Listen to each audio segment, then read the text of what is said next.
हाँ प्यारे बच्चों, मैं योगेश तिवारी आपके सामने आज डिस्कस करूंगा टनल प्रॉब्लम्स इन इलेक्ट्रोस्टैटिक्स। देखिए टनल प्रॉब्लम जो है वो रिलेट करते हैं आपके सिंपल हार्मोनिक मोशन को, जो कि 11th क्लास का पार्ट होता है ये। लेकिन हम क्योंकि इलेक्ट्रोस्टैटिक डिस्कस कर रहे हैं, हमारे इतने सारे पिछले वीडियो जो हैं सब में हमने अभी इलेक्ट्रोस्टैटिक्स को डिस्कस किया हुआ है। तो इलेक्ट्रोस्टैटिक्स में टनल प्रॉब्लम्स जो होती हैं उनको कैसे सॉल्व किया जाएगा, देखिए मैं आपको 2-3 एग्जाम्पल से इस चीज को क्लियर करने वाला हूं। तो पहला हम एग्जाम्पल ले रहे हैं, फर्स्ट एग्जाम्पल। मान लीजिए एक नॉन कंडक्टिंग सॉलिड स्फीयर है। This is non conducting solid sphere. इसके अंदर यूनिफॉर्म चार्ज डिस्ट्रीब्यूशन है। मान लीजिए इसके अंदर जो चार्ज भरा हुआ है वो कैपिटल क्यू कूलम का है। कितना चार्ज भरा हुआ है? Capital Q coulomb. ये कैपिटल क्यू कूलम चार्ज इसके अंदर है और उसकी रेडियस मान लीजिए आप कैपिटल आर। मान लीजिए इसकी जो वॉल्यूम चार्ज डेंसिटी है वो रो। अगर हम वॉल्यूम चार्ज डेंसिटी निकालें इसकी, तो वॉल्यूम चार्ज डेंसिटी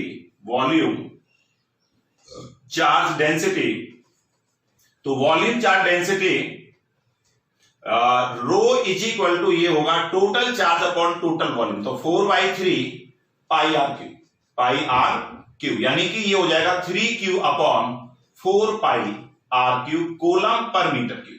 ये इसकी वॉल्यूम चार्ज डेंसिटी होगी। अब देखिए इसके अंदर हमने एक टनल ली है और टनल भी बहुत पतली टनल है, यानी कि इतनी पतली है कि जिससे हम ये कह सकते हैं कि इसके अंदर जो इलेक्ट्रिक फील्ड है उसमें कोई चेंज नहीं होता। आप इसमें टनल को बहुत मोटा लेंगे तो भाई साहब अंदर जो इलेक्ट्रिक फील्ड है वो यूनिफॉर्म नहीं रह सकता, क्योंकि इलेक्ट्रिक फील्ड जो होता है वो चार्ज डिस्ट्रीब्यूशन पर डिपेंड करता है। अब आपने स्फीयर बना लिया और उसमें मोटी आपने टनल बना दी, तो भाई साहब फिर चार्ज डिस्ट्रीब्यूशन तो पूरे स्फीयर में एक जैसा नहीं रहेगा, तो इलेक्ट्रिक फील्ड इंटेंसिटी हर जगह पर सेम नहीं होगी। तो हमने इसलिए यहां पर एक बहुत ही पतली टनल ली है, यानी कि वेरी थिन टनल। इसके सेंटर पर एक चार्ज रखा हुआ है -Q। हमें बताना है कि अगर इस चार्ज को स्लाइटली डिस्प्लेस कर दिया जाए तो ये चार्ज टनल के अंदर SHM करेगा और इसका टाइम पीरियड फाइंड करना है। यानी कि if charge small q charge -Q is displayed slightly, then prove that it will do SHM, also find its time period। इसका टाइम पीरियड भी आपको फाइंड करना है। तो देखिए आपको इसके लिए SHM का कंसेप्ट आना चाहिए। पिछले वीडियोज में SHM को भी हमने डिस्कस किया है। क्या होती है SHM, एक बार समझ लीजिए। जो हमारे इस वीडियो को फर्स्ट टाइम बच्चे देख रहे हैं उनकी वजह से मैं इसको रिपीट कर देता हूं। मान लीजिए ये मीन पोजीशन है किसी पार्टिकल की। यहां एक पार्टिकल है, ये पार्टिकल मीन पोजीशन में। मीन पोजीशन उस पोजीशन को कहते हैं जहां पार्टिकल पर नेट फोर्स 0 होता है। ठीक है जी, यहां पर F नेट क्या होगा मीन पोजीशन में? 0। ठीक है, यहां पर पार्टिकल है, ये मान लो क्यूब चार्ज का पार्टिकल। बहुत बढ़िया। अगर इस पार्टिकल को हम मीन पोजीशन से x डिस्प्लेस कर देते हैं, तो अगर इस पार्टिकल पर लगने वाला फोर्स F, जिसकी डायरेक्शन हमेशा किधर होनी चाहिए? मीन पोजीशन की तरफ, वो डायरेक्टली प्रोपोर्शनल टू इस डिस्प्लेसमेंट के है, तो हम कहेंगे कि ये जो पार्टिकल इस तरह से इसके दोनों तरफ यानी मीन पोजीशन के दोनों तरफ घूम रहा है वो SHM कर रहा है। दोबारा समझ लो, ये मीन पोजीशन या चार्ज मान लो Q रखा है। अगर इस पर लगने वाला F नेट 0 है तो ये जो पोजीशन है क्या कहलाएगी? मीन पोजीशन कहलाएगी। अब इस पार्टिकल को हमने x डिस्प्लेस कर दिया। डिस्प्लेस करने के बाद हम देख रहे हैं कि इस पार्टिकल का फोर्स हमेशा मीन पोजीशन की तरफ रहता है। पहली बात तो ये है कि अगर मैं इसको इधर लेके जा रहा हूं तो इसका फोर्स इधर लगेगा। ये फोर्स मान लो F है, ये फोर्स कितना लगेगा? ये इस डिस्प्लेसमेंट के डायरेक्टली प्रोपोर्शनल होना चाहिए, यानी F directly proportional to x। अगर इस पार्टिकल को मान लो मैं इधर ले जाता हूं तो इसका फोर्स किधर आना चाहिए? इधर। यानी कि SHM में ये कंडीशन होती है कि जब भी पार्टिकल को मीन पोजीशन से आप दूर लेकर के जाएंगे तो पार्टिकल पर एक फोर्स लगेगा जिसकी डायरेक्शन हमेशा मीन पोजीशन की तरफ होगी, और उस पर लगने वाला जो ये फोर्स है जिसकी डायरेक्शन हमेशा मीन पोजीशन की तरफ होती है, ये directly proportional to mean position से पार्टिकल का कितना डिस्प्लेसमेंट है उसके होता है। तो ये पार्टिकल जो मोशन करेगा इस मोशन को SHM कहते हैं। तो F directly proportional to x, या F is equal to constant कितना आएगा? K into x।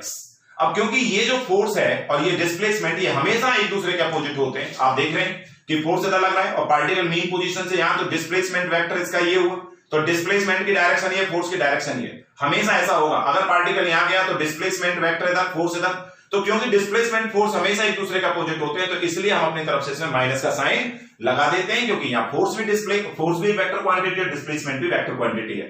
तो हमें अगर किसी पार्टिकल की एसएचएम प्रूव करनी होती है तो हम क्या प्रूव करते हैं कि F is equal to minus kx। अगर हम ये प्रूव कर पा रहे हैं तो हम कहेंगे कि पार्टिकल एसएचएम कर रहा है। तो इसमें भी भाई ऐसे प्रूव कर लो, अगर होता है ये प्रूव तो पार्टिकल एसएचएम करेगा, यानी चार्ज माइनस क्यू एसएचएम करेगा, अदरवाइज एसएचएम नहीं करेगा। पार्टिकल रखा कहां है? सेंटर पर। तो सेंटर पर रखा है तो पहले देखो क्या सेंटर इसकी मीन पोजीशन है, चेक करिए। अगर मैं ये कह रहा हूं कि सेंटर इसकी मीन पोजीशन है, सेंटर क्या है इसकी? मीन पोजीशन, तो भाई साहब यहां पर नेट फोर्स क्या होना चाहिए? 0। तो at the centre of the sphere F net कितना होगा? तो आपको बताया कि ये सॉलिड नॉन कंडक्टिंग स्फीयर है, इसके अंदर इलेक्ट्रिक फील्ड है, तो यानी कि चार्ज अगर इसके अंदर कहीं भी रखें तो इलेक्ट्रिक फोर्स एक्सपीरियंस करेगा। चार्ज कहां है? सेंटर पर, तो कितना फोर्स एक्सपीरियंस करेगा? तो Q इंटू ई, यानी कि चार्ज Q की जगह माइनस Q और इंटू ई, लेकिन सेंटर पर इलेक्ट्रिक फील्ड कितना होता है? 0। तो minus Q into 0 is equal to 0। इसका मतलब एफ नेट कितना हो गया? सेंटर पर 0। It means centre is it's mean position. It means centre of sphere is the mean position. बहुत बढ़िया जी।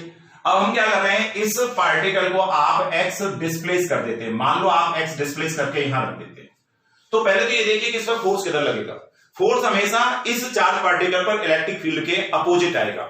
यहां इलेक्ट्रिक फील्ड की डायरेक्शन देखो, तो आपने क्या पढ़ा हुआ है कि कोई भी आपने एक नॉन कंडक्टिंग सॉलिड स्फीयर लिया, भाई साहब याद करिए मैंने पढ़ाया हुआ है, ये मान लो उसका सेंटर है, मैंने तुमसे कहा कि बताओ यहां पर इलेक्ट्रिक फील्ड कितना है, r दूरी पर जाकर के।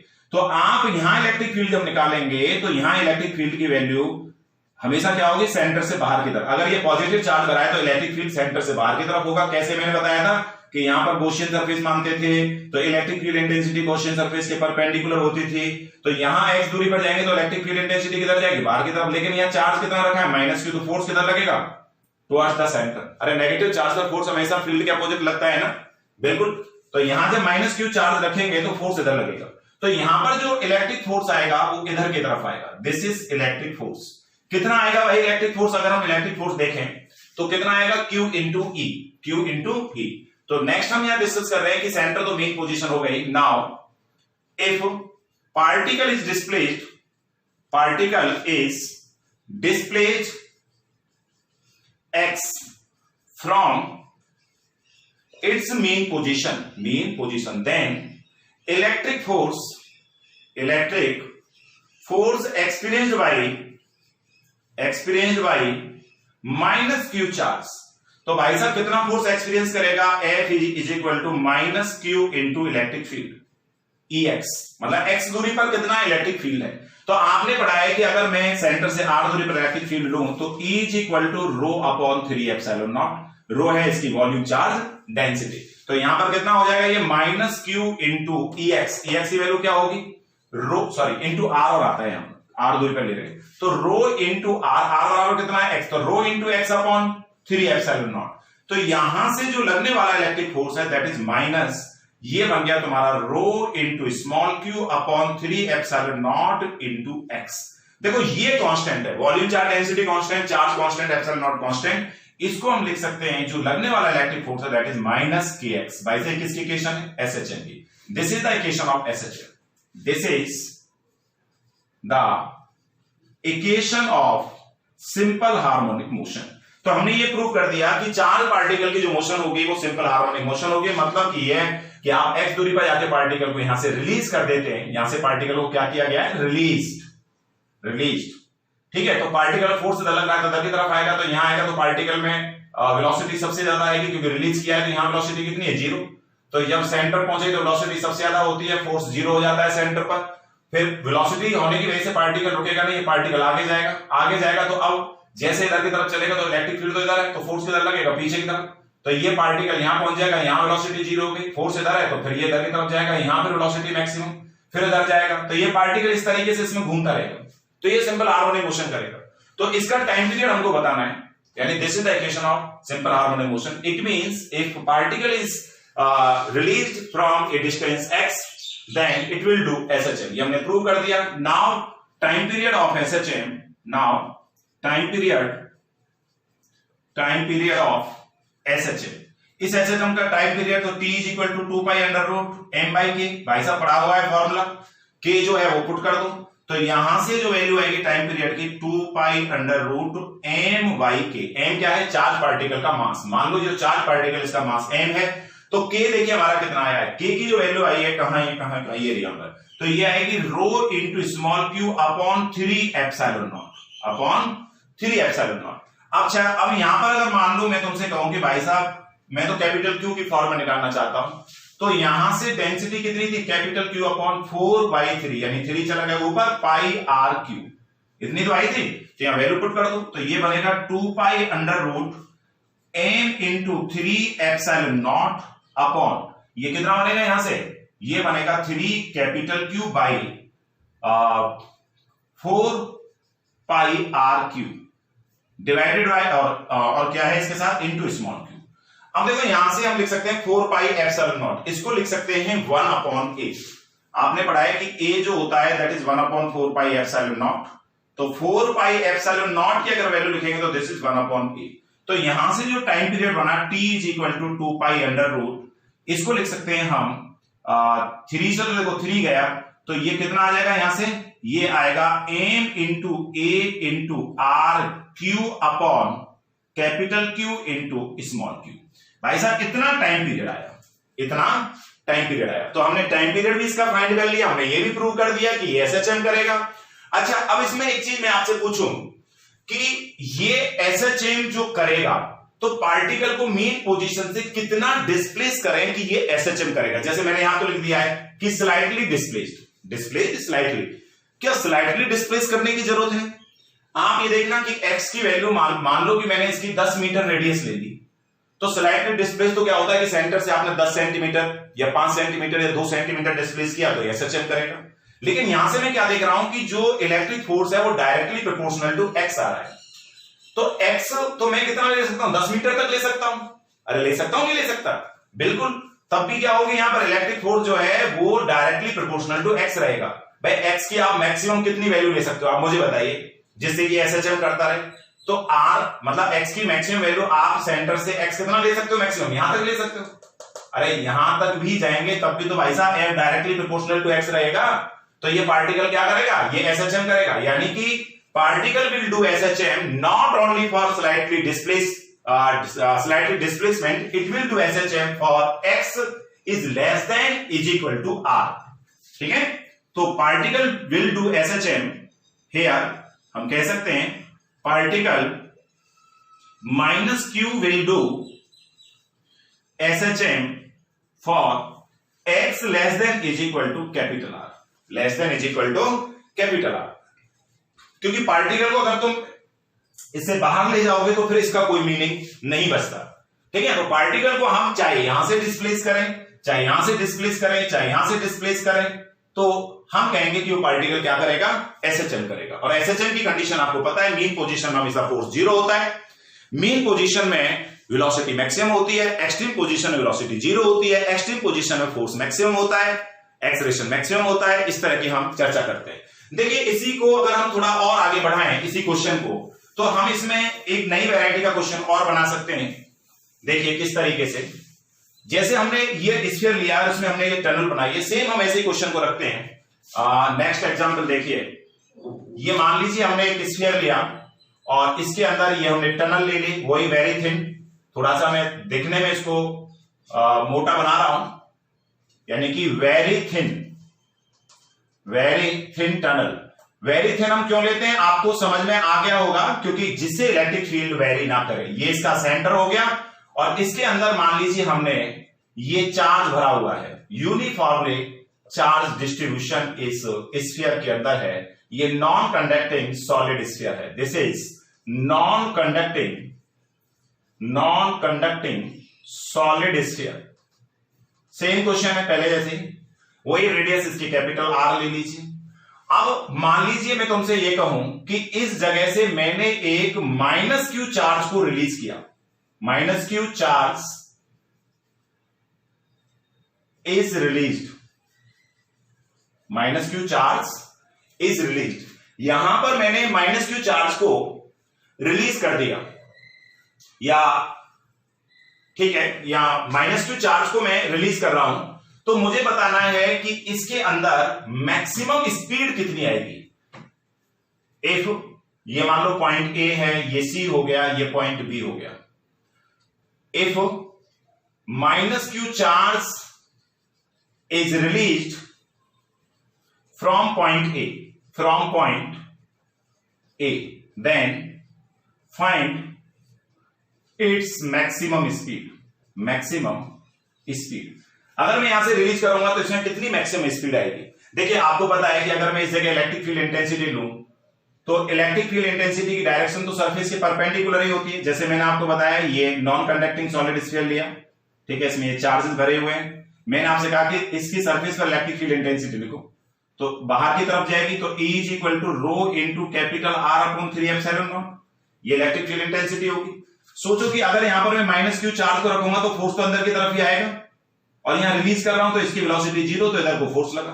तो सेम कंडीशन यहां पर है, इलेक्ट्रिक फील्ड इंटेंसिटी इधर है, तो जब रिलीज करेंगे तो फोर्स जो आएगा इस चार्ज पर ये अंदर की तरफ आएगा, यानी रिलीज किया गया है, यानी कि U बराबर 0, तो इधर को इस पर इलेक्ट्रिक फोर्स लगेगा।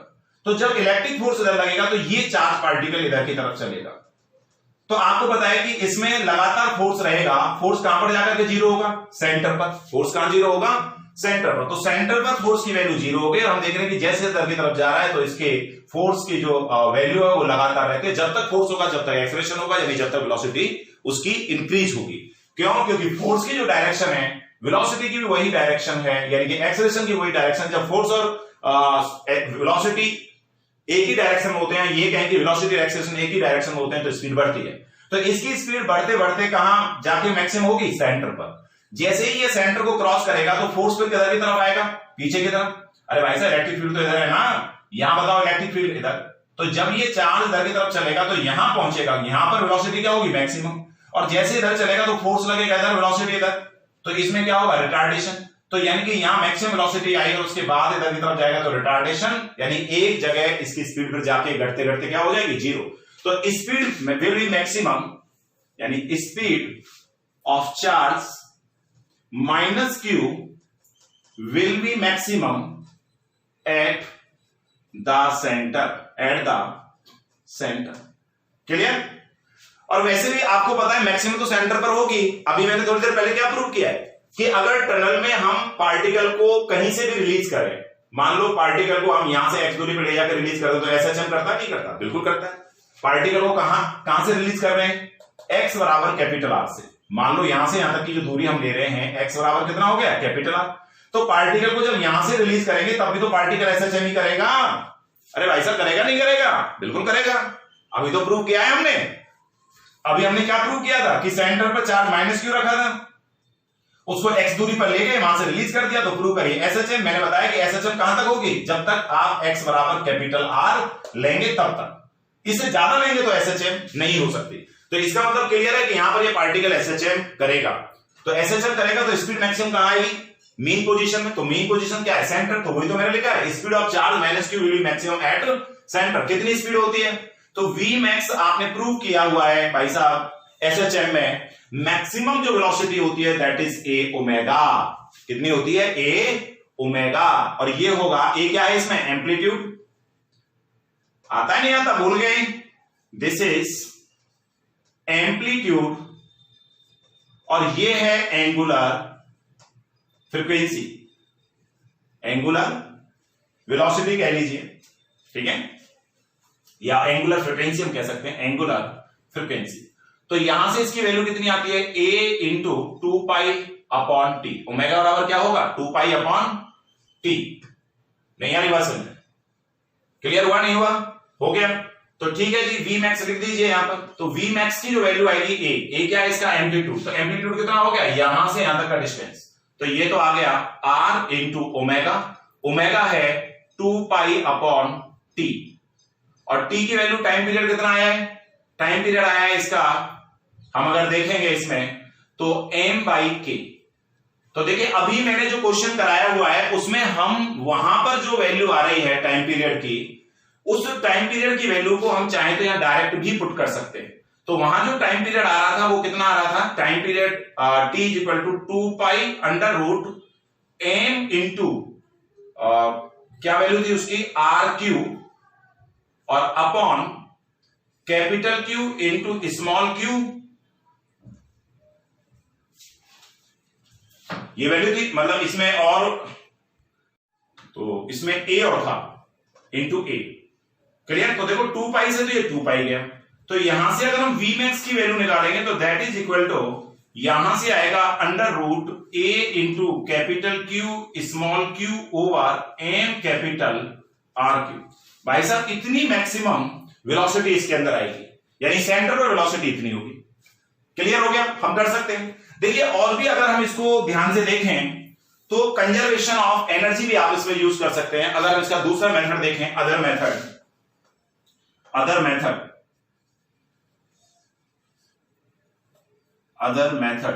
दूसरा मेथड क्या है कि आप ये देखिए कि यहां पर टोटल एनर्जी कितनी है और यहां पर टोटल एनर्जी कितनी है। तो एनर्जी क्या होगी यहां पर कि जो इंटरनल फोर्स है यानी कि इलेक्ट्रोस्टैटिक्स है वो वर्क करेगा। इलेक्ट्रोस्टैटिक्स क्या करेगा, वर्क करेगा। तो work done by electrostatics is equal to क्या होगा, यानी वर्क डन बाय इलेक्ट्रोस्टैटिक्स यानी जो फोर्सेस लग रहे हैं, तो वर्क डन बाय इलेक्ट्रोस्टैटिक्स क्या होता है, चेंज इन पोटेंशियल एनर्जी। अरे पढ़ाया नहीं पढ़ाया, इलेक्ट्रोस्टैटिक्स एक कंजर्वेटिव फोर्स है। तो work done by electrostatics, other method में हम निकालेंगे work done by electrostatics by electrostatics is equal to minus du। तो that is equal to minus यानी कि u final minus u initial. तो this is equal to u initial minus u final. तो initial हमारा point A है, तो हम इसको लिख सकते हैं ua, यानी पार्टिकल तो इनिशियल यहां पर है और ये कहां पहुंच गया, C पॉइंट पर, तो इसको लिखेंगे हम uc। यानी कि वर्क डन बाय इलेक्ट्रोस्टैटिक्स अगर हम देखें तो वो कितना होना चाहिए, यानी कि जो ये चांद इधर की तरफ जा रहा है जिस पर इलेक्ट्रिक फोर्स लग रहा है, ये इलेक्ट्रिक फोर्स क्या है, ये इंटरनल कंजर्वेटिव फोर्स है और ये कितना वर्क कर रहा है, जितना ये वर्क करेगा that is the work done by electrostatics. तो वर्क डन बाय इलेक्ट्रोस्टैटिक्स निकालेंगे तो चेंज इन पोटेंशियल एनर्जी यानी कि minus du। Work done by electrostatics is equal to minus du और इसको हम लिखेंगे minus u final minus u initial. तो ये आ गया ua माइनस uc। तो ua की वैल्यू लिखिए। तो देखिए यहां पर जो पोटेंशियल एनर्जी होगी तो charge into potential at a minus ये होगा charge into potential eight c, charge into potential eight c। Clear हो गया। तो देखो यहां से तो चार्ज को तो ले लो, वहां तो पोटेंशियल एट a आपने पढ़ा है कि अगर हम एक नॉन कंडक्टिंग सॉलिड स्फीयर लेते हैं तो उसकी सरफेस पर पोटेंशियल होता है a into capital Q by R। अरे AQ बाई R होता नहीं होता, पोटेंशियल पढ़ा हुआ है आपने। अच्छा जी माइनस, और अगर हम उसको सेंटर पर देखें तो सेंटर पर होता है 3/2 AQ बाई R। ये भाई साहब पोटेंशियल होता है। तो हम देख रहे हैं कि सेंटर पोटेंशियल सरफेस के पोटेंशियल से 1.5 टाइम्स होता है। तो AQ बाई R और माइनस 3 AQ बाई R। तो यहां से जो आएगा small q AQ by R तो निकाल लो कॉमन, तो ये आएगा यहां से 2 माइनस 3 यानी कि मल्टीप्लाई बाई माइनस का 1/2। क्लियर हो गया। अरे 1 ही हुआ।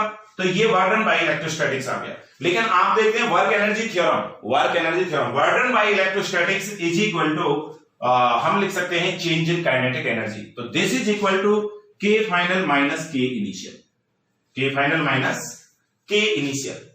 क्लियर हो गई बात। यानी कि काइनेटिक एनर्जी में कितना चेंज हुआ है, काइनेटिक एनर्जी में कितना चेंज हुआ है। सॉरी ये minus work done by electrostatics आएगा यानी कि delta change in potential energy. इसको आप ये C और ये आएगा A, तो ये आएगा C, ये आएगा A और यहां से ये 3/2 और ये 1/2। इसको ठीक करना 1/2। तो यहां से आ गया ये 3/2 और 1/2।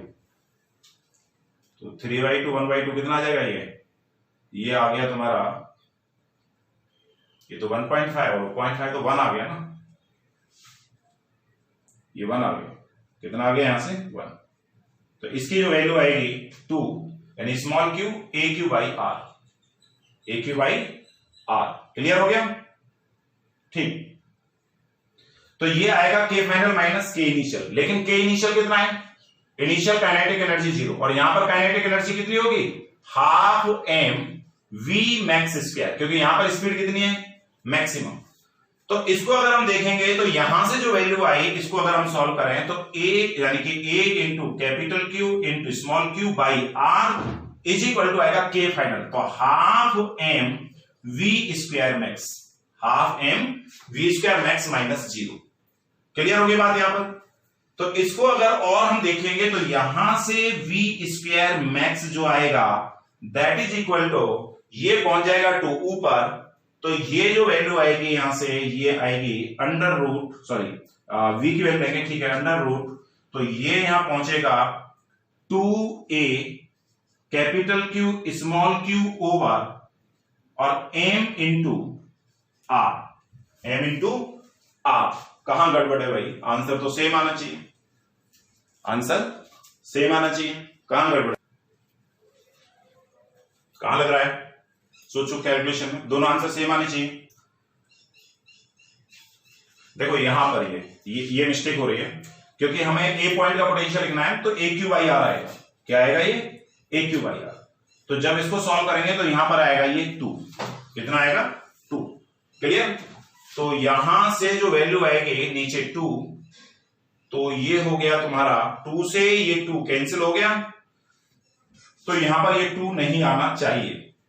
तो a capital Q over small into small q m into r, लेकिन यहां आ रहा है तुम्हारा r क्यू, इसका मतलब यहां भी चेंज गड़बड़, ये रह गया ऊपर, ये जो 2 पाई से हमने 2 पाई कैंसिल किया, तो ऊपर एक r रह गया।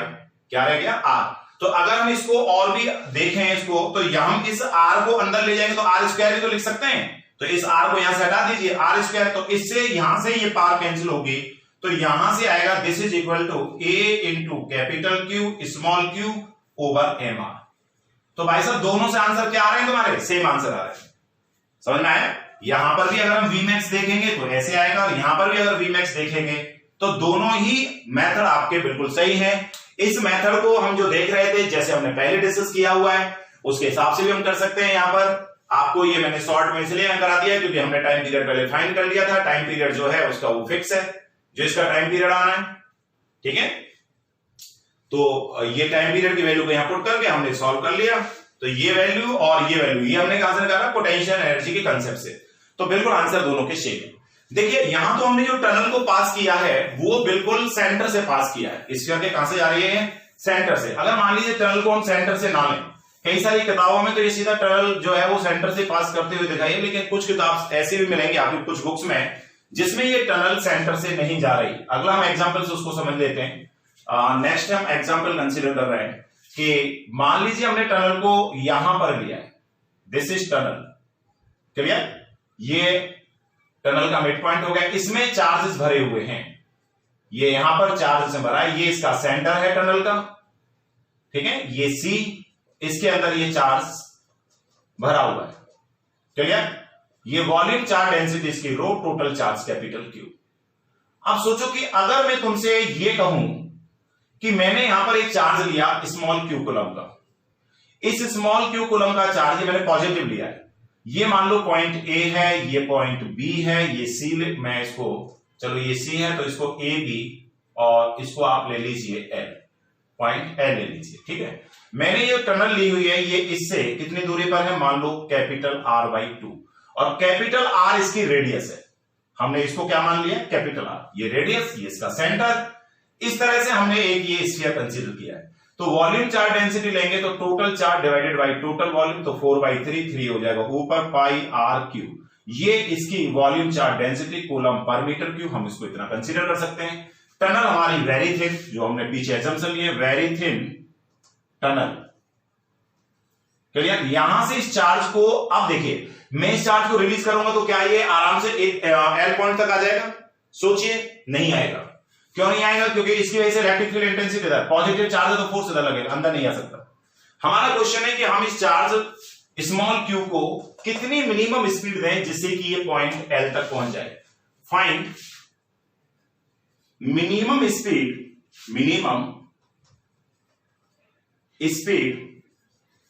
given to the charge small q so that it will reach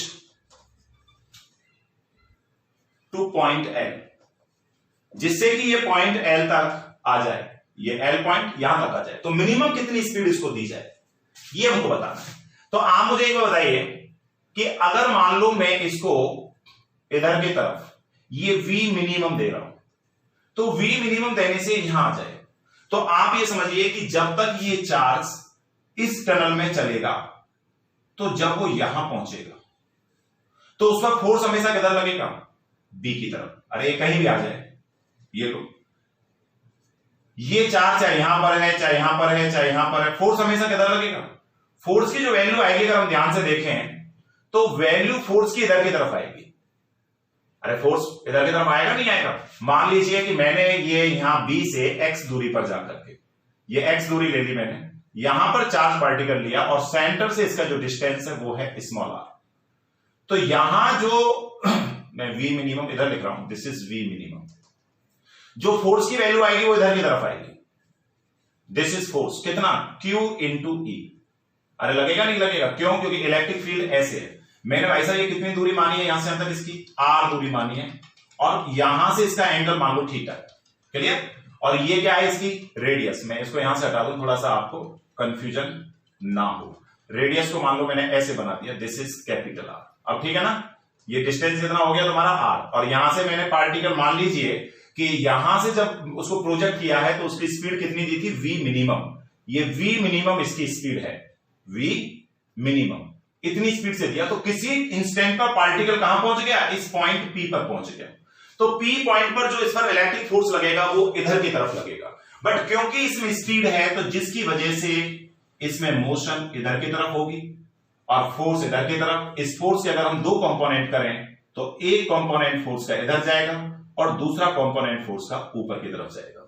यानी कि अगर मैं इस पार्टिकल को यहां बना लूं, मतलब मैंने टनल को ऐसे बनाया थोड़ा सा बड़ा, ये टनल, ठीक, और ये पॉइंट हमने B लिया, ये पॉइंट हमने P लिया, और चार्ज पार्टिकल जो है उसमें वेलोसिटी इस वाली डायरेक्शन में है, यहां से हमने रिलीज किया, मान लीजिए ये पॉइंट है हमारा A, और इसको यहां पहुंचना है पॉइंट L पर। ये जो ये सेंटर C, ये जो डिस्टेंस है ये r/2। तो किसी इंस्टेंट पर जब पार्टिकल यहां पर है तो इस पर जो इलेक्ट्रिक फोर्स आएगा, इस पर जो इलेक्ट्रिक फोर्स आएगा वो तो ऐसा इलेक्ट्रिक फील्ड की डायरेक्शन में लगना है।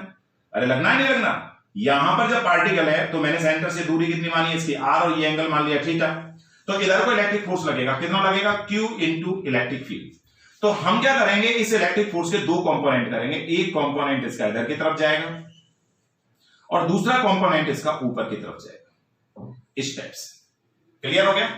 तो ये एंगल थीटा है तो ये एंगल भी थीटा होगा, तो इधर की तरफ जो इलेक्ट्रिक फोर्स लगेगा इसमें, electric force Q into E cos theta, और ऊपर की तरफ जो इलेक्ट्रिक फोर्स लगेगा that is Q into E sin theta. तो अब क्या होगा कि जैसे ही हमने इस पार्टिकल को यहां से रिलीज किया इस जगह से, तो इस पार्टिकल पर एक फोर्स तो बाहर की तरफ रहना और एक फोर्स ऊपर की तरफ रहना है।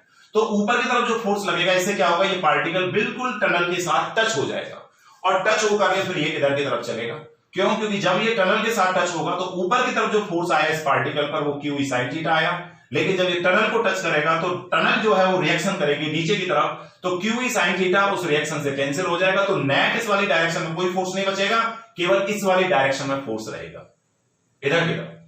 क्लियर? लेकिन पार्टिकल में वेलोसिटी इधर, तो सोचिए कि ये जो पार्टिकल की वेलोसिटी है ये इस वाले फोर्स के अपोजिट है। तो जब किसी पार्टिकल में वेलोसिटी फोर्स के अपोजिट होती है तो पार्टिकल में रिटार्डेशन होता है। तो इसका मतलब क्या है कि आपने ये मिनिमम स्पीड दी तो पार्टिकल जैसे इधर की तरफ जा रहा है तो उसकी स्पीड घटते जा रही है, उसकी स्पीड घटते जा रही है। अब इसमें एक चीज सोचिए, अगर पार्टिकल यहां पहुंच जाए तो कितनी स्पीड उसके पास होनी चाहिए जिससे कि वो L पॉइंट पर आ जाए? सोचिए इस बात को। पार्टिकल यहां से चल रहा है, बी मिनिमम हमने दी, तो ये स्पीड तो घटती जाएगी, घटते घटते अगर वो बी पॉइंट पर पहुंचा, स्पीड घटते घटते बी पॉइंट पर उसकी स्पीड और भी कम हो गई, तो कितनी कम हो जानी चाहिए जिससे कि वो एल पर आसानी से चला जाए? मैं तो कहता हूं 0 हो जाए तब भी पहुंच जाएगा एल पर। क्यों क्यों पहुंच जाएगा? सोचिए भाई, यहां पर अगर उसकी वेलोसिटी 0 हो गई तो क्या वो एल पॉइंट तक आ सकता है? बिल्कुल आ सकता है। कि जैसे ही 0 हो गई आपने उसको हल्का सा डिस्प्लेस किया, मान लो डिस्प्लेस करके आपने यहां कर दिया, तो जब यहां करेंगे तो फोर्स किधर लगेगा? इसका इधर की तरफ, तो अब फोर्स का कंपोनेंट इधर और दूसरा इधर, ये टनल्स के साथ टच कराएगा और ये इसको इधर चलाएगा। तो अब तो आपने क्या किया, हल्का सा डिस्प्लेस किया, हल्का सा डिस्प्लेस होते ही क्या हुआ, पार्टिकल इधर की तरफ आया, और जैसे ही पार्टिकल इधर की तरफ आया तो इलेक्ट्रिक फोर्स अपने आप ही उसको एल पॉइंट तक ले आएगा। अरे लाएगा नहीं लाएगा? बिल्कुल। तो आपको क्या बताना है कि मिनिमम कितनी स्पीड दी जाए जिससे कि पार्टिकल एल पॉइंट पर आ जाए, तो आप ऐसा कर लीजिए, मिनिमम कितनी स्पीड दी जाए जिससे कि पार्टिकल की वेलोसिटी v पर जाके क्या हो जाए? 0। क्योंकि अगर v पर 0 हो गई तो उससे आगे पार्टिकल अपने आप ही जर्नी तय कर लेगा अपनी, कहां तक की? एल तक की। क्लियर हो गई बात? बहुत बढ़िया थी, ठीक है, बहुत अच्छा। तो हमने यहां पर ये देख लिया कि भाई साहब ये जो यहां पर हमने मान लिया कि कितनी दूरी पर है? x दूरी पर। तो x दूरी पर अब ये देखिए कि इस पर इलेक्ट्रिक फोर्स कितना लग रहा है, इलेक्ट्रिक फोर्स कितना लग रहा है, इलेक्ट्रिक फोर्स कितना लग रहा है। ये अगर हम देखें तो हमने पढ़ा हुआ है कि अगर सेंटर से r दूरी पर जाकर के आप इलेक्ट्रिक फील्ड इंटेंसिटी निकालेंगे तो ρ/3ε0 इंटू r। भाई साहब पढ़ा है नहीं पढ़ा? पढ़ा है। तो आप मुझे एक और बताइए कि जब ये चार्ज यहां से यहां पर आएगा तो वर्क कौन करेगा? इलेक्ट्रोस्टैटिक्स। अरे इलेक्ट्रिक फील्ड, इलेक्ट्रिक फोर्स ही तो लग रहा है, तो work done by electrostatics is equal to change in potential energy. Formula लगा तो भाई साहब सीधा आ जाएगा आंसर। क्लियर? तो work done by electrostatics, work done by electrostatics is equal to change in potential energy, यानी कि U final minus U initial. U final, final कितनी हो गई? B पॉइंट पर, माइनस इनिशियल कितनी हो गई? A पॉइंट पर। और वर्क डन बाय इलेक्ट्रोस्टैटिक्स क्या होगा? Change in kinetic energy, this is equal to K final minus K initial. तो भाई साहब UB, B पॉइंट पर पोटेंशियल एनर्जी कितनी होगी? तो कितनी होगी potential energy? Charge into potential at B minus A point पर potential energy charge into potential at A is equal to K final कितना है? 0। अरे फाइनल में यहां वेलोसिटी कितनी हो जानी चाहिए? उसकी 0। K इनिशियल कितना है? Half mv² minimum. आया नहीं आया? आ गया जी। ये लो जी, कॉमन निकाल लो यहां से Q। B पॉइंट पर कितना इलेक्ट्रिक फील्ड होगा? B पॉइंट पर कितना इलेक्ट्रिक फील्ड, सॉरी कितना इलेक्ट्रिक पोटेंशियल होगा? तो आपने पोटेंशियल का फॉर्मूला पढ़ा हुआ है सॉलिड नॉन कंडक्टिंग स्फीयर के लिए। तो भाई साहब याद करिए क्या था पोटेंशियल, अगर हम निकालेंगे तो पोटेंशियल की वैल्यू कितनी आती थी? अरे पोटेंशियल कितना आता था? पोटेंशियल का फॉर्मूला याद नहीं है? याद है? भूल गए? बताइए। अरे तुम्हें ये पढ़ाया हुआ है कि अगर मान लीजिए कोई हमने सॉलिड नॉन कंडक्टिंग स्फीयर लिया तो भाई साहब सेंटर से r दूरी पर जाएंगे तो उसका पोटेंशियल जो होता है, पोटेंशियल की वैल्यू क्या आती है? AQ² ओवर 3r², और ब्रैकेट में था नीचे 2r² और 3r³ माइनस स्मॉल r³।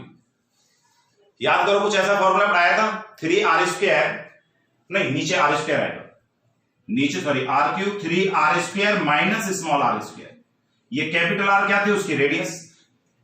आपको मैंने बताया कि नॉन कंडक्टिंग सॉलिड स्फीयर के सेंटर से अगर हम r दूरी पर जाते हैं तो कितना पोटेंशियल होता है? तो A यानी 1/4πε0 Q² over 2r³ bracket 3r² minus small r²। Small r क्या है? ये वो दूरी है जहां आप पोटेंशियल की वैल्यू फाइंड करना चाहते हैं।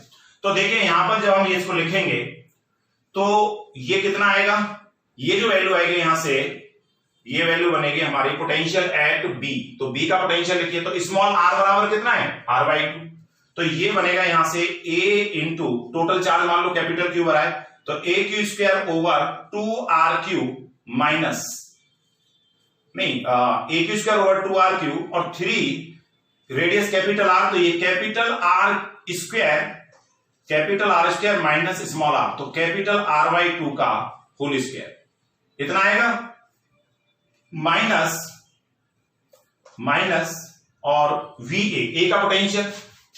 तो यहां पर पोटेंशियल क्या होता है, A Q by R, A Q by R. तो इसको देखिए, जब अगर हम सॉल्व करेंगे तो यहां से ये जो वैल्यू बनेगी, ये वैल्यू बनेगी तुम्हारी, इसको सॉल्व कर लो तो स्मॉल क्यू, यानी ये आ गया माइनस का 1/2 M V square minimum, M V square minimum. तो देखो इसको जब सॉल्व करेंगे तो यहां से क्या मिला तुम्हें, A Q square over 2r Q और ब्रैकेट में 3r स्क्वायर माइनस ये बनेगा r स्क्वायर बाई 4 और minus A Q by R, A Q by R. अरे ये तो बनेगा 3r स्क्वायर। तो यहां से आप एक काम करिए, ये ए क्यू ओवर आर, इसमें ये जो वैल्यू है, नहीं ठीक है, तो इसको देखो सॉल्व करिए। यहां से अगर हम वैल्यू निकालेंगे तो यहां इसको हम लिख सकते हैं स्मॉल क्यू और A Q square over 2r Q. तो ये बन गया 4 दिया 12, तो ये आएगा 11/4 इंटू स्मॉल आर स्क्वायर और minus A Q by are.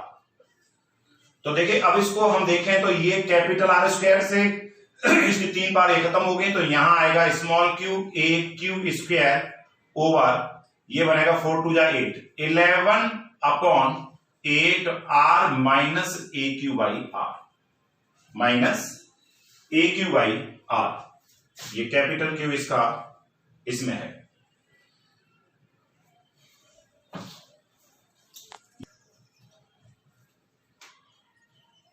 देखो कहीं कुछ गड़बड़ हो रही है, एक बार कैलकुलेशन चेक करिए।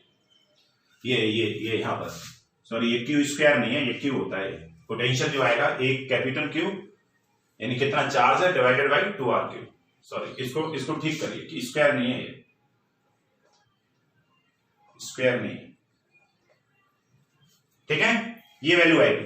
तो देखो इसको अगर और हम ध्यान से देखेंगे तो इसमें से आपको ए क्यू बाई आर तो कॉमन ले लो, तो small Q A capital Q by R, ये कॉमन अगर हम निकालते हैं A capital Q small Q by R, तो यहां पर रह जाता है आपका 11/8 माइनस 1, 11/8 माइनस 1। तो ये क्या बनेगा तुम्हारा, तो ये बन गया तुम्हारा 3, यानी कि 11 माइनस 8/8, तो 3/8 ये बनेगा।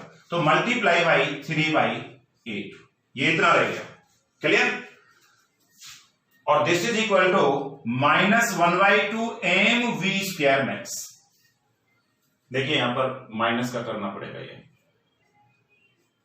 ये माइनस का साइन है, किसका है, माइनस का, कि माइनस डी होगा, माइनस या माइनस ले लो इसको। तो ये माइनस, इस माइनस से इस माइनस को कैंसिल करो, ये 2 से कितनी बार कटेगा, 4 टाइम्स। तो यहां से हम स्पीड फाइंड कर सकते हैं इसकी, कि मिनिमम स्पीड इसकी कितनी आएगी, निकाल सकते हैं। तो यहां से v स्क्वायर, मैक्सिमम नहीं मिनिमम, ये v मिनिमम है, v मिनिमम। तो ये v स्क्वायर मिनिमम जो आएगा, ये v स्क्वायर मिनिमम कितना हो जाएगा, करो देखो इसको, ये आ गया 4, तो ये आएगा 4a capital Q small Q, 4a capital Q small Q upon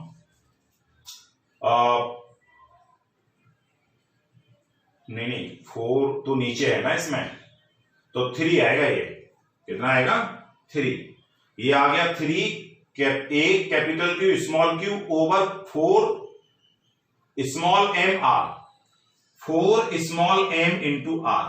ये भाई साहब मिनिमम स्पीड आएगी। एक बार कैलकुलेशन आप इसकी चेक कर लेना, कैलकुलेशन कहीं मिस्टेक हो सकती है, कैलकुलेशन की जिम्मेदारी आप लोगों की है, आपको इस चीज का ध्यान रखना है कि कहीं कैलकुलेशन कोई गड़बड़ ना हो, ठीक है। वैसे मैं अपनी तरफ से कोशिश करता हूं कि चीजें कंट्रोल में रहें, आउट ऑफ कंट्रोल ना हो, कैलकुलेशन बिल्कुल सही चले, बट फिर भी ह्यूमन बॉडी है, कहीं ना कहीं प्रॉब्लम हो सकती है, ठीक है। तो इस चीज का आप ध्यान करें कि कहीं कोई क्वेश्चन में अगर कैलकुलेशन में मिस्टेक आ रही है तो आप उसको दूर कर लें। तो यहां से हम मिनिमम स्पीड निकाल सकते हैं कि इतनी अगर हम उसको स्पीड दे रहे हैं तो ये पार्टिकल ए से कहां पहुंच जाएगा, एल पर। अगर इतनी स्पीड देंगे, वास्तव में क्या होगा, हम इतनी स्पीड देंगे तो वो कहां पहुंचेगा, बी पर पहुंचेगा। लेकिन अगर बी से हल्का सा भी स्लाइटली हम उसको ले रहे हैं, डिस्प्लेस कर रहे हैं, तो फिर तो भाई साहब इलेक्ट्रिक फील्ड उसको अपने आप ही पहुंचा देगा, इलेक्ट्रिक फील्ड इसको अपने आप आगे पहुंचा देगा। देखिए, और अगर हम इसको देखें तो ऐसा क्वेश्चन मैंने एसएचएम में कराया है 11th क्लास में। नेक्स्ट हम क्वेश्चन डिस्कस कर रहे हैं, ये वही नॉन कंडक्टिंग सॉलिड स्फीयर अभी जैसे हम ले रहे हैं यहां पर, और ये हमने एक वेरी थिन टनल जैसे हम क्वेश्चंस अभी तक डिस्कस कर रहे हैं, ये लगभग उसी तरह का क्वेश्चन है। ये इसका सेंटर हो गया, ये रेडियस इसकी कैपिटल आर, हमने रेडियस कितनी मान ली है, कैपिटल आर, ये लो जी, ये कैपिटल आर रेडियस, ये इसका सेंटर, और यहां से r/2 दूरी पर ये सेंटर को कंसीडर किया हुआ है। ठीक है, इसमें पॉजिटिव चार्ज भरा हुआ है। कैसा चार्ज भरा हुआ है, पॉजिटिव चार्ज। ठीक है, यहां पॉइंट ए, ये पॉइंट मान लो ये पॉइंट बी, और इसको बीच में एल ले लीजिए। यहां पर एक चार्ज -q कूलम का रख दिया जाता है। कितना चार्ज रख दिया जाता है, -q कूलम का चार्ज। इसको रिलीज किया है, इसको रिलीज किया गया है, रिलीज्ड, यानी कि v बराबर क्या है इसका, 0। तो हमें प्रूव करना है कि ये जो पार्टिकल है ये एसएचएम करेगा, ये पार्टिकल क्या करेगा, एसएचएम, और एसएचएम करेगा तो उसका टाइम पीरियड फाइंड करिए। यानी prove that if charge -q is released, it will do SHM. Also find its time period. इसका टाइम पीरियड भी फाइंड करो। देखिए, क्वेश्चन बिल्कुल ऐसा ही है। पहले हमने टनल को कहां से लिया था, सेंटर से। अब हम सेंटर से कितनी दूरी पर ले जाके टनल को ले रहे हैं, r/2 पर। टनल कितनी दूरी पर ली है, r/2 पर। अब चार्ज को रिलीज कर रहे हैं, तो हमको बताना है कि ये एसएचएम करेगा। मान लीजिए कि किसी इंस्टेंट पर पार्टिकल यहां पर है, ठीक है, ये पॉइंट हमने पी लिया, ये डिस्टेंस मान लीजिए स्मॉल r, और पार्टिकल पर जो फोर्स लगेगा वो फोर्स लगेगा बाहर की तरफ। कितना लगेगा, Q × E। इसके दो कंपोनेंट, एक इधर जाएगा और एक कंपोनेंट इसका ऊपर होगा। यहां पर वही सारी कहानी जो अभी गाई है। ये एंगल मान लो थीटा, ये एंगल, सॉरी फोर्स इधर नहीं, ये नेगेटिव चार्ज है ना, तो फोर्स नीचे की तरफ आएगा, क्योंकि इलेक्ट्रिक फोर्स जो लगेगा वो इलेक्ट्रिक फील्ड के अपोजिट लगेगा। इलेक्ट्रिक फोर्स जो इस पर आएगा वो फील्ड के अपोजिट है, क्योंकि नेगेटिव चार्ज है ना, ये पॉइंट पी। तो यहां पर हम देख रहे थे कि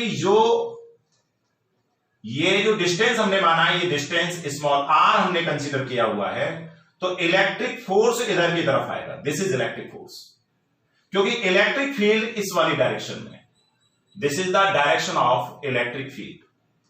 तो आपने पढ़ा है कि अगर Q कूलम का चार्ज ले रहे हैं, वो नेगेटिव है, तो उस पर फोर्स इलेक्ट्रिक फील्ड के अपोजिट लगेगा। तो इस स्फीयर की वजह से मान लो किसी इंस्टेंट पर हम देख रहे थे कि पार्टिकल P पॉइंट पर है, जो कि सेंटर से कितनी दूरी पर है, स्मॉल r दूरी पर है। तो इलेक्ट्रिक फील्ड इधर की तरफ गया, तो इलेक्ट्रिक फोर्स नीचे की तरफ आया। हमें बताना है कि ये पार्टिकल एसएचएम करेगा। तो देखिए, अब हमने क्या किया, इसका ये एंगल हमने थीटा माना।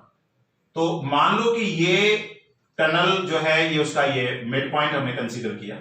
मिड पॉइंट से इसकी जो दूरी है वो x है। ये मिड पॉइंट मतलब टनल का ये L से जो पॉइंट P है वो कितनी दूरी पर है, x दूरी पर। तो इस फोर्स के हम दो कंपोनेंट करेंगे। तो एक कंपोनेंट जो फोर्स का है वो इधर की तरफ जाएगा, और दूसरा जो कंपोनेंट है फोर्स का वो नीचे की तरफ आएगा। मैं Fe की जगह में केवल F लिख रहा हूं, ठीक है, ये इधर की तरफ जाएगा। तो ये नीचे वाला जो कंपोनेंट है, ये क्या करेगा, पार्टिकल को टनल से बिल्कुल टच करा देगा। तो पार्टिकल जो है वो टनल को टच करते हुए जाता है। हम ऐसा कंसीडर करते हैं कि जब ये टनल के साथ टच करता हुआ जाएगा तो फ्रिक्शन का कोई इफेक्ट इसमें हम नहीं कंसीडर कर रहे हैं, नहीं तो उससे एनर्जी में प्रॉब्लम आएगी। एनर्जी फ्रिक्शन के अगेंस्ट वर्क करने में खर्च होगी, बट यहां पर हम एनर्जी कंजर्वेशन लेके चल रहे हैं। हमने मान लिया कि यहां कोई फ्रिक्शन में एनर्जी नहीं जा रही है। तो ये जो फोर्स लगा ये नीचे, तो ये फोर्स नीचे लगा, तो टनल जो है इसमें ऊपर फोर्स लगाएगी, तो वर्टिकल डायरेक्शन नेट फोर्स 0 हो जाएगा। तो इस पर जो फोर्स आएगा वो इधर की तरफ आएगा। मैं इधर की तरफ क्यों बना रहा हूं इसको, इधर नहीं, ठीक है, इलेक्ट्रिक फील्ड इधर, तो इलेक्ट्रिक फोर्स जो है वो नीचे की तरफ। तो एक कंपोनेंट इधर, एक कंपोनेंट इधर। तो ये अगर हम देखें कितना है, तो अगर ये एंगल थीटा है, ये 90, तो ये कितना बना 90 माइनस थीटा। अरे कितना बनेगा ये 90 माइनस थीटा। तो इधर की तरफ जो इलेक्ट्रिक फोर्स आएगा that is equal to charge कितना है यहां पर स्मॉल क्यू यानी minus Q into electric field, मतलब इलेक्ट्रिक फील्ड। तो इलेक्ट्रिक फील्ड अगर हम देखेंगे इधर की तरफ कितना जाएगा, तो देखो ये इलेक्ट्रिक फील्ड इस वाली डायरेक्शन में, तो आप ये देखिए कि इलेक्ट्रिक फील्ड की डायरेक्शन ये है, तो ये एंगल थीटा, तो इसको अगर हम यहां ध्यान से देखें तो ये थीटा, तो ये 90 माइनस थीटा, तो ये भी 90 माइनस थीटा। तो इधर को क्या आएगा ये, फिर इधर इलेक्ट्रिक फील्ड आया E cos 90 माइनस थीटा यानी कि E sin थीटा। नहीं आ रही बात समझ? अरे क्या आएगा ये, क्या वैल्यू आएगी बताइए, E sin थीटा। तो हम यहां पर देख रहे हैं कि जो इलेक्ट्रिक फोर्स इधर की तरफ लगा वो कितना लगा F, तो F की जो वैल्यू होगी चार्ज इंटू यहां पर इलेक्ट्रिक फील्ड। तो चार्ज कितना है यहां पर माइनस क्यू ई, क्योंकि माइनस क्यू चार्ज है। इलेक्ट्रिक फील्ड, तो इलेक्ट्रिक फील्ड तो इधर है, तो इसका एक कंपोनेंट इधर गया, दूसरा कंपोनेंट इलेक्ट्रिक फील्ड का ऊपर जाएगा, तो हमें तो हॉरिजॉन्टल वाले से मतलब है। तो इधर की तरफ जो कंपोनेंट आएगा वो आएगा E cos 90 माइनस थीटा, क्योंकि ये एंगल थीटा है तो ये एंगल 90 माइनस थीटा, और ये दोनों ही वर्टिकल अपोजिट एंगल्स है। तो यानी कि जो इलेक्ट्रिक फोर्स की वैल्यू आएगी Fe, तो that is equal to minus Q into E sin theta. तो भाई साहब इलेक्ट्रिक फील्ड बोलना कितना होता है, अभी मैंने पढ़ाया है कि सेंटर से r दूरी पर जाओगे तो इलेक्ट्रिक फील्ड होगा E is equal to rho upon 3 epsilon into r। तो ये आएगा rho upon 3 epsilon naught into यहां से यहां तक का डिस्टेंस कितना है r, तो ये इलेक्ट्रिक फील्ड आ गया, और इंटू साइन थीटा। अब देखो साइन थीटा क्या होगा, sine theta is equal to perpendicular upon hypotenuse. तो परपेंडिकुलर कितना है यहां से यहां तक x, और हाइपोटेन्यूज कितना है ये r, तो इससे ये कैंसिल हो गया। तो जो इलेक्ट्रिक फोर्स आया माइनस का rho into small Q upon 3 epsilon naught और इंटू x, ये कांस्टेंट वैल्यू है, तो इलेक्ट्रिक फोर्स की वैल्यू माइनस के एक्स। भाई साहब किसकी इक्वेशन है ये, एसएचएम की। This is the equation of SHM, this is the equation of simple harmonic motion. तो पार्टिकल सिंपल हार्मोनिक मोशन करेगा किसके लिए, for X less than equal to capital R, क्योंकि यहां पर x की वैल्यू आप कितना ले सकते हो, x की वैल्यू यहां से यहां तक जाओगे, नहीं x जो आ रहा है तुम्हारा यहां से आ रहा है ना, सॉरी ये नहीं लिखेंगे इसमें। तो जो यानी कि पार्टिकल को आप चाहे यहां से रिलीज करिए, चाहे यहां से रिलीज करिए, चाहे यहां से रिलीज करिए, सेंटर से कितना भी आप x ले लीजिए, आप स्फीयर से बाहर नहीं जा सकते, तो पार्टिकल क्या करेगा, एसएचएम करेगा। क्लियर होगी बात? हम ऐसा कह सकते हैं कि जो स्मॉल r है, स्मॉल r हम ऐसे कह सकते हैं कि for small r less then capital R, यानी कि स्मॉल r क्या है, सेंटर से पार्टिकल का डिस्टेंस। तो पार्टिकल का डिस्टेंस अगर कैपिटल R से कम है तो ये पार्टिकल क्या करेगा, एसएचएम करेगा। तो टाइम पीरियड लिख दीजिए भाई इसका, टाइम पीरियड क्या लिखेंगे, टाइम पीरियड इसका T is equal to 2 pi under root m by के, m पार्टिकल का मास है, ये m मास मान लीजिए, k कितना आया देखो, rho into small Q upon 3 epsilon naught. तो 3 एप्सिलॉन नॉट ऊपर चला जाएगा, अरे आया नहीं आया, आ गया। तो 2 pi under root m into 3 epsilon naught upon small Q, और रो कितना आएगा, volume charge density, total charge divided by 4/3, 3 ऊपर चला जाएगा, पाई आर क्यू। तो हम इसमें वैल्यू पुट करेंगे तो ये कितना आएगा, 3 कैपिटल क्यू और 4 पाई आर क्यू। क्लियर? तो देखिए यहां से 3 से तो ये 3 कैंसिल हो गया, तो यहां से t की वैल्यू आएगी 2 पाई अंडर रूट m और into r 4 pi epsilon naught, sorry r cube, ये 4 पाई एप्सिलॉन नॉट को लिख सकते हैं 1/k, तो डिवाइडेड बाई सॉरी a, तो इस a into small Q capital Q, ये भाई साहब इसका टाइम पीरियड आएगा। तो आपको ये ध्यान रखना है कि हम चाहे कोई भी वैल्यू लें r की, वो r कैपिटल R से छोटा है तो ये पार्टिकल एसएचएम करेगा। तो इस तरह के बहुत सारे क्वेश्चंस हो सकते हैं जो इलेक्ट्रिक फील्ड से रिलेटेड हैं, बट बेसिकली ये क्वेश्चंस हैं किसके, ये सिंपल हार्मोनिक मोशन के क्वेश्चंस हैं, एसएचएम के क्वेश्चंस हैं। तो आपको एसएचएम का कंसेप्ट आना चाहिए कि यानी कि सिंपल हार्मोनिक मोशन कौन सी मोशन होती है, उसका टाइम पीरियड का फॉर्मूला क्या है, तो आप इन टर्म प्रॉब्लम्स को आसानी से कर सकते हैं। ठीक है, वीडियो कैसा लगा लाइक और कमेंट्स जरूर करें। Thank you for watching.